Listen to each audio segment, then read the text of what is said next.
Hello everyone, this is going to be a coil spring and stretch for the washer. This is the same. It's going to be an Amana washer.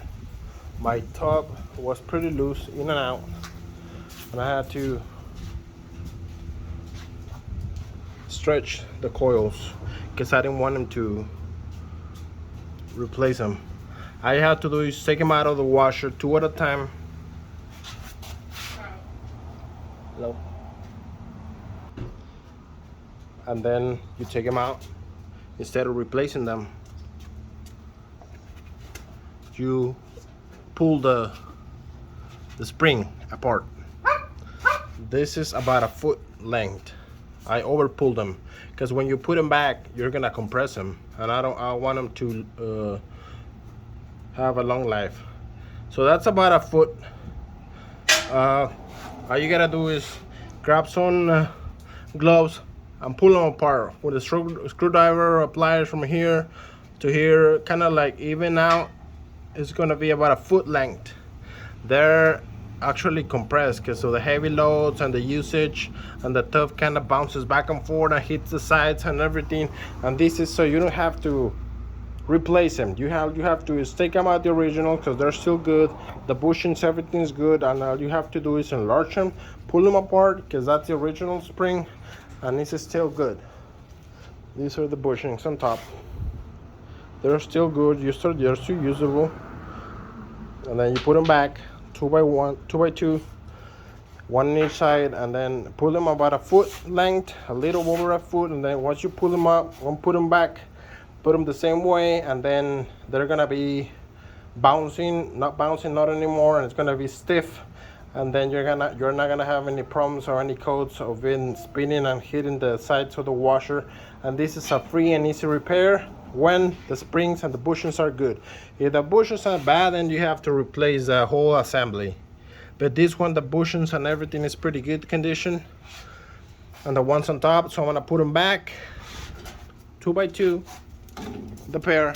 You don't take them off for because the tub is gonna go out of balance and out of whack. And then you're gonna put it back. Oh, this one goes all the way to the bottom.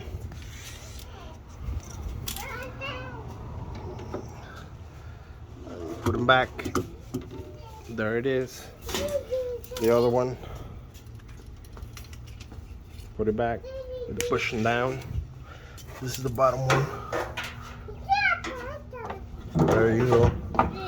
Then these two already done. See how they're kind of like compressed out? They're bouncing good, so the tub is good on this side. You may need some cleaning, so clean it out after. But right now everything's working, but it's hitting the sides real bad because of the balancing is not good anymore. These springs have gotten loose with loads and heavy clothes and water that they needed to be stretched out. Like I said, you can stretch them like a foot in length. Then you put them back, and you have a really nice tub. I'll show you right now as soon as I put them back. Now I put it back. All the 4 bushings are locked up.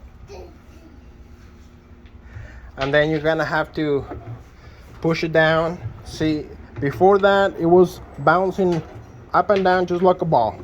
Now it's really stiff, really nice. When you put a lot of water here, it's full, it's gonna probably go down a little, but not a whole lot. It was at the point of it rubbing the engine on the floor, kind of shaking it down when it would spin and everything, because the washer was working, but that was a problem. So now it's stiff, just like a new set of springs or shocks. And now I took off the top thing. You don't have to take it. I did it just in case so I could get better access and pulling down the rod for the spring. Now I have to clip it down, and that's it. You have a working, not bouncing tub for free, replacing or stretching the springs that it already has, because the new ones are Chinese, are probably gonna last less than these. This washer has 7 years. It probably has another 7 years going. of good work with a free repair of replacing, enlarging, stretching the springs on the coils that go down. And you don't have to pay a penny for that. All you have to do is leave a thumbs up and please subscribe. Thank you. Enjoy.